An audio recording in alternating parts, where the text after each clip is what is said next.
आता आपल्या सगळ्यांसाठी एक महत्त्वाची बातमी आहे। आज भारत बंदची हाक देण्यात आली। अनेक बड्या संघटनांनी बंदची हाक दिली। संपामध्ये देशभरातले 30 कोटी कामगार सहभागी होण्याची शक्यता आहे। नवीन कामगार कायदे, भारत अमेरिका व्यापारी करार, मनरेगा मधल्या बदलांमुळे कामगारांमध्ये नाराजी आहे। बंदमुळे देशभरातले सरकारी बँका, सरकारी कार्यालयांवर परिणामाची शक्यता आहे। सोबतच सार्वजनिक वाहतूक आणि बाजारपेठांवर सुद्धा मोठ्या परिणामाची शक्यता वर्तवली जाते।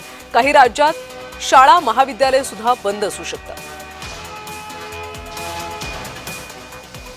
तर आज अशा पद्धतीने देशव्यापी संपाची हाक देण्यात आलेली आहे। 30 कोटी कर्मचारी, कामगार या संपामध्ये सहभागी होण्याची शक्यता आहे आणि त्यामुळे बँकांसह बाजारपेठांवर सुद्धा परिणाम होऊ शकतो।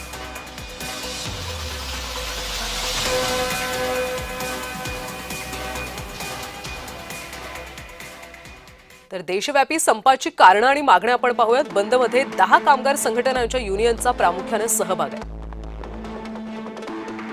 29 कामगार कायद्यांच्या जागी 4 नव्या कामगार संहितांना विरोध केला जातो। नव्या संहितांमुळे कामगारांचे अनेक हक्क हिरावले जातील असा कामगारांचा दावा आहे। सरकारी कंपन्यांच्या खासगीकरणाला तीव्र विरोध केला जातो। कामगारांच्या वेतनातले तफावत सुद्धा दूर करण्याची मागणी होती।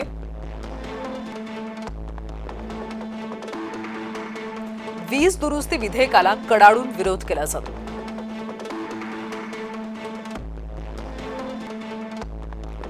बियाणं विधेयकाच्या मसुद्याला कामगारांचा तीव्र विरोध आहे। यासोबतच पीस कायदा रद्द करावा अशीही कामगारांची मागणी।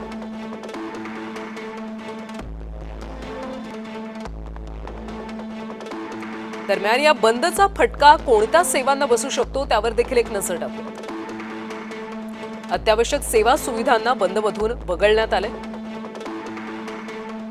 केरळ, ओडिशा, कर्नाटकात सर्वाधिक परिणामाची शक्यता आहे।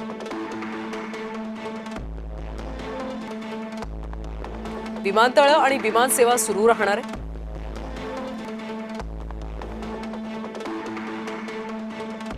बाजार समित्या आणि भाजी मंडई यांना फटका बसू शकतो। कारखाने आणि कंपन्या इथे सुद्धा फटका बसण्याची शक्यता आहे। यासोबतच सरकारी बँक आणि विमा कार्यालय, देशभरातल्या या काही सेवांना देशव्यापी संपाचा फटका बसण्याची शक्यता आहे। सरकारी कार्यालय आणि बाजारपेठा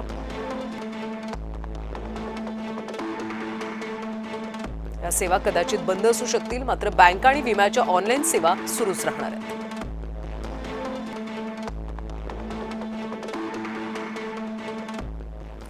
दरम्यान आज एसटी कर्मचाऱ्यांची सुद्धा एसटी डेपोमध्ये त्यांनी आंदोलनाची हाक दिली।